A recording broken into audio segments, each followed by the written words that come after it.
욥기 1장. 우스라는 곳에 욥이라는 사람이 살고 있었다. 그는 흠이 없고 정직하였으며 하나님을 경외하며 악을 멀리하는 사람이었다. 그에게는 아들 7과 딸 3이 있고 양이 7,000마리, 낙타가 3,000마리, 겨리소가 500상, 암나귀가 500마리나 있고 종도 아주 많이 있었다. 그는 동방에서 으뜸가는 부자였다. 그의 아들들은 저마다 생일이 되면 돌아가면서 저희 집에서 잔치를 베풀고 새 누이들도 오라고 해서 함께 음식을 먹곤 하였다. 잔치가 끝난 다음 날이면 욥은 을에 아침에 일찍 일어나서 자식들을 생각하면서 그들을 깨끗하게 하려고 자식의 수대로 일일이 번제를 드렸다. 자식 가운데서 어느 하나라도 알지 못하는 사이에라도 하나님을 저주하고 죄를 지었을 수도 있다고 생각하여 잔치가 끝나고 난 뒤에는 늘 그렇게 하였다. 욥은 모든 일에 늘 이렇게 신중하였다. 하루는 하나님의 아들들이 와서 주님 앞에 섰는데 사탄도 그들과 함께 서 있었다. 주님께서 사탄에게 어디를 갔다가 오는 길이냐 하고 물으셨다. 사탄은 주님께 땅을 이리저리 돌아다니다가 오는 길입니다 하고 대답하였다. 주님께서 사탄에게 말씀하셨다. 너는 내 종 욥을 잘 살펴보았느냐?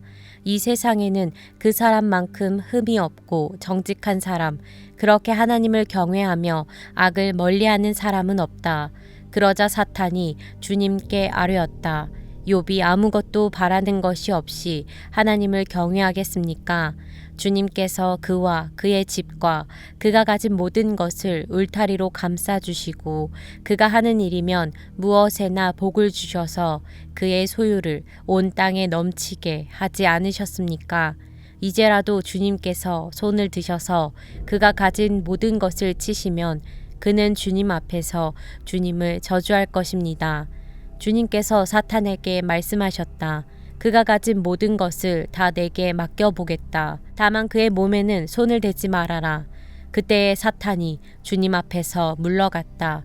하루는 욥의 아들과 딸들이 맏아들의 집에서 음식을 먹으며 포도주를 마시고 있는데 일꾼 하나가 욥에게 달려와서 다급하게 말하였다. 우리가 소를 몰아 밭을 갈고 나귀들은 그 근처에서 풀을 뜯고 있는데 스바 사람들이 갑자기 들이닥쳐 가축들을 빼앗아 가고 종들을 칼로 쳐서 죽였습니다. 저 혼자만 겨우 살아남아서 주인 어른께 이렇게 소식을 전해드립니다. 이 일꾼이 아직 말을 다 마치지도 않았는데 또 다른 사람이 달려와서 말하였다. 하늘에서 하나님의 불이 떨어져서 양떼와 목동들을 살라버렸습니다. 저 혼자만 겨우 살아남아서 주인 어른께 이렇게 소식을 전해드립니다. 이 사람도 아직 말을 다 마치지 않았는데 또 다른 사람이 달려와서 말하였다. 갈대아 사람 세 무리가 갑자기 낙타떼에게 달려들어서 모두 끌어가고 종들을 칼로 쳐서 죽였습니다. 저 혼자만 겨우 살아남아서 주인 어른께 이렇게 소식을 전해드립니다. 이 사람도 아직 말을 다 마치지 않았는데 또 다른 사람이 달려와서 말하였다.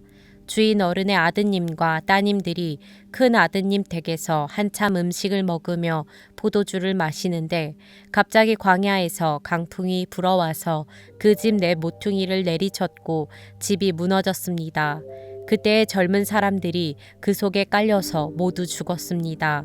저 혼자만 겨우 살아남아서 주인 어른께 이렇게 소식을 전해드립니다. 이때에 욥은 일어나 슬퍼하며 겉옷을 찢고 머리털을 민 다음에 머리를 땅에 대고 엎드려 경배하면서 이렇게 말하였다.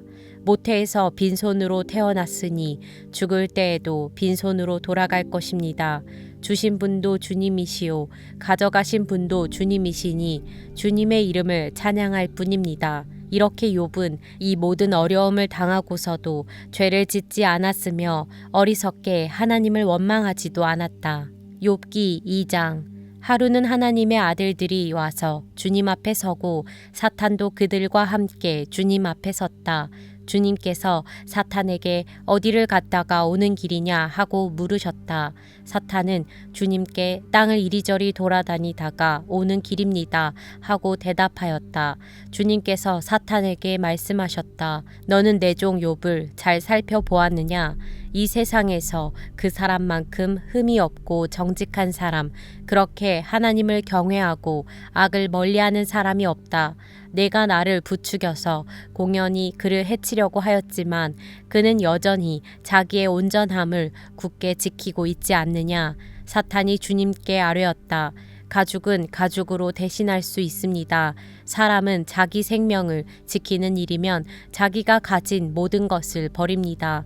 이제라도 주님께서 손을 들어서 그의 뼈와 살을 치시면 그는 당장 주님 앞에서 주님을 저주하고 말 것입니다. 주님께서 사탄에게 말씀하셨다. 그렇다면 그를 너에게 맡겨보겠다. 그러나 그의 생명만은 건드리지 말아라. 사탄은 주님 앞에서 물러나 곧 욥을 쳐서 발바닥에서부터 정수리에까지 악성 종기가 나서 고생하게 하였다. 그래서 욥은 잿더미에 앉아서 옹기 조각을 가지고 자기 몸을 긁고 있었다. 그러자 아내가 그에게 말하였다. 이래도 당신은 여전히 신실함을 지킬 겁니까? 차라리 하나님을 저주하고서 죽는 것이 낫겠습니다. 그러나 욥은 그에게 이렇게 대답하였다. 당신까지도 어리석은 여자들처럼 말하는구려. 우리가 누리는 복도 하나님께로부터 받았는데 어찌 재앙이라고 해서 못 받는다 하겠소. 이렇게 하여 욥은 이 모든 어려움을 당하고서도 말로 죄를 짓지 않았다. 그때 욥의 친구 세 사람 곧 대만 사람 엘리바스와 수아 사람 빌닷과 나아마 사람 소발은 욥이 이 모든 재앙을 만나서 고생한다는 소식을 듣고 욥을 달래고 위로하려고 저마다 집을 떠나서 욥에게로 왔다. 그들이 멀리서 욥을 보았으나 그가 욥인 줄 알지 못하였다. 그들은 한참 뒤에야 그가 바로 욥인 줄을 알고 슬픔을 못 이겨 소리내어 울면서 겉옷을 찢고 또 공중에 티끌을 날려서 머리에 뒤집어 썼다. 그들은 밤낮 이랫동안을 욥과 함께 땅바닥에 앉아 있으면서도 욥이 겪는 고통이 너무도 처참하여 입을 열어 한마디 말도 할 수 없었다. 욥기 3장. 드디어 욥이 말문을 열고 자기 생일을 저주하면서 울부짖었다.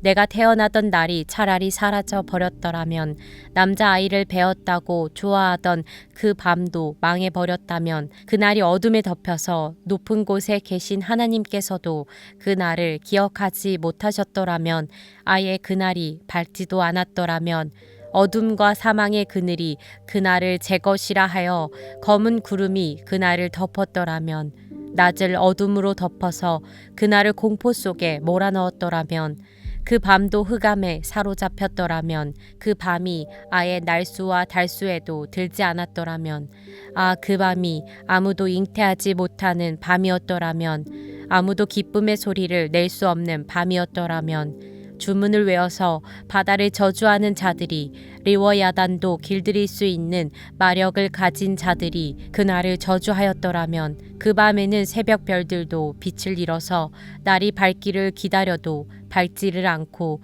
동트는 것도 볼 수 없었더라면 좋았을 것을. 어머니의 태가 열리지 않아 내가 태어나지 않았어야 하는 건데, 그래서 이 고난을 겪지 않아야 하는 건데, 어찌하여 내가 모태에서 죽지 않았던가? 어찌하여 어머니 배에서 나오는 그 순간에 숨이 끊어지지 않았던가?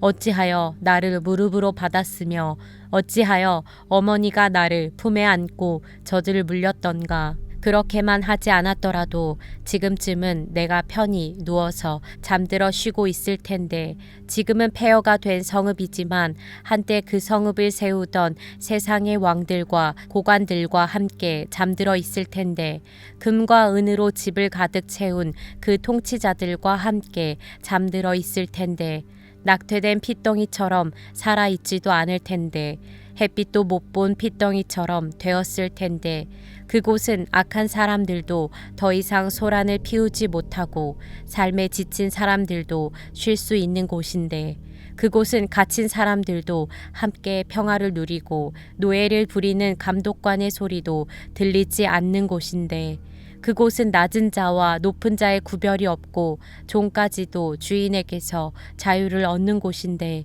어찌하여 하나님은 고난당하는 자들을 태어나게 하셔서 빛을 보게 하시고 이렇게 쓰디쓴 인생을 살아가는 자들에게 생명을 주시는가? 이런 사람들은 죽기를 기다려도 죽음이 찾아와 주지 않는다. 그들은 보물을 찾기보다는 죽기를 더 바라다가 무덤이라도 찾으면 기뻐서 어쩔 줄 모르는데 어찌하여 하나님은 길 잃은 사람을 붙잡아 놓으시고 사방으로 그 길을 막으시는가? 밥을 앞에 놓고서도 나오느니 탄식이요 신음소리 그칠 날이 없다. 마침내 그렇게도 두려워하던 일이 밀어닥치고 그렇게도 무서워하던 일이 다가오고야 말았다. 내게는 평화도 없고 안정도 없고 안식마저 사라지고 두려움만 끝없이 밀려온다. 욥기 4장. 대만 사람 엘리바스가 대답하였다. 누가 내게 말을 걸면 너는 짜증스럽겠지. 말을 하지 않으려고 했지만 참을 수가 없다. 생각해 보아라. 너도 전에 많은 사람을 가르치기도 하고 힘없는 자들의 두 팔을 굳세게 붙들어 주기도 했으며 쓰러지는 이들을 격려하여 일어나게도 하고 힘이 빠진 이들의 무릎을 굳게 붙들어 주기도 했다. 이제 이 일을 정작 내가 당하니까 너는 짜증스러워하고 이 일이 정작 내게 닥치니까 낙담하는구나. 하나님을 경외하는 것이 내 믿음이고 온전한 길을 걷는 것이 내 희망이 아니냐. 잘 생각해 보아라. 죄 없는 사람이 망한 일이 있더냐. 정직한 사람이 멸망한 일이 있더냐. 내가 본대로는 악을 갈아 재난을 뿌리는 자는 그대로 거두더라. 모두 하나님의 입김에 쓸려가고 그의 콧김에 날려갈 것들이다. 사자의 울부짖음도 잠잠해지고 사나운 사자의 울부짖음도 그치는 날이 있다. 힘센 사자도 이빨이 부러진다. 사자도 늙어서 먹이를 잡지 못하면 어미를 따르던 새끼 사자들이 뿔뿔이 흩어진다. 한 번은 조용한 가운데 어떤 소리가 들려오는데 너무도 조용하여 겨우 알아들었다.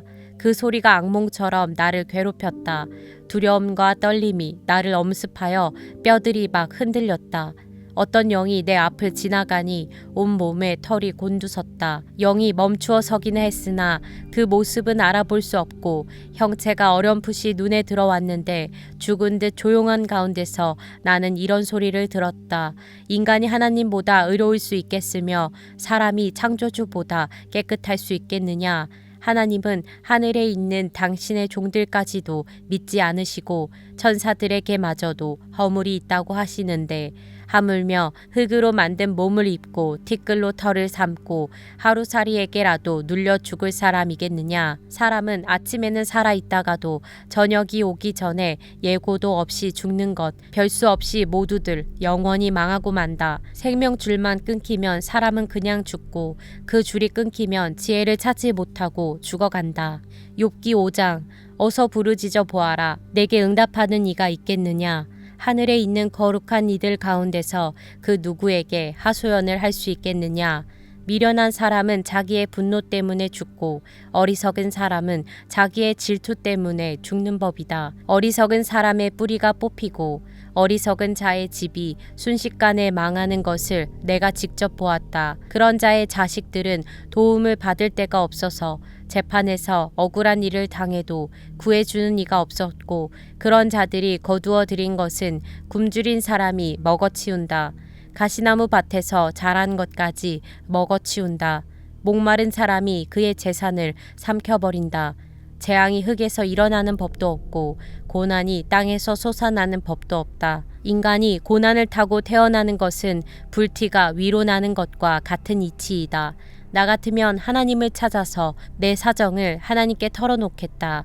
그분은 우리가 측량할 수 없는 큰 일을 하시며 우리가 헤아릴 수 없는 기이한 일을 하신다. 땅에 비를 내리시며 밭에 물을 주시는 분이시다. 낮은 사람을 높이시고 슬퍼하는 사람에게 구원을 보장해 주시며 간교한 사람의 계획을 꺾으시어 그 일을 이루지 못하게 하신다.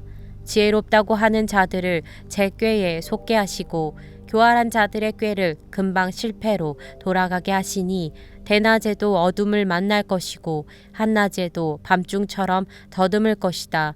그러나 하나님은 가난한 사람들을 그들의 칼날 같은 입과 억센 소나기로부터 구출하신다. 그러니까 비천한 사람은 희망을 가지지만 불의한 사람은 스스로 입을 다물 수밖에 없다. 하나님께 징계를 받는 사람은 그래도 복된 사람이다. 그러니 전능하신 분의 훈계를 거절하지 말아라. 하나님은 찌르기도 하시지만 싸매어 주기도 하시며 상하게도 하시지만 손수 낫게도 해주신다. 그는 6가지 환난에서도 너를 구원하여 주시며 7가지 환난에서도 재앙이 내게 미치지 않게 해주시며 기근 가운데서도 너를 굶어 죽지 않게 하시며 전쟁이 벌어져도 너를 칼에서 구해 주실 것이다. 너는 혀의 저주를 피할 수 있어 파멸이 다가와도 두려워하지 않을 것이다. 약탈과 굶주림쯤은 비웃어 넘길 수 있고 들짐승을 두려워하지도 않을 것이다. 너는 들에 흩어진 돌과도 계약을 맺으며 들짐승과도 평화롭게 지내게 될 것이다. 그래서 너는 집안이 두루 평안한 것을 볼 것이며 가축 우리를 두루 살필 때마다 잃은 것이 없는 것을 볼 것이다. 또 자손도 많이 늘어나서 땅에 풀같이 많아지는 것을 보게 될 것이다. 때가 되면 곡식단이 타작 마당으로 가듯이 너도 장수를 누리다가 수명이 다 차면 무덤으로 들어갈 것이다. 이것은 우리가 지금까지 살펴본 것이니 틀림없는 사실이다. 부디 잘 듣고 너 스스로를 생각해서라도 명심하기 바란다.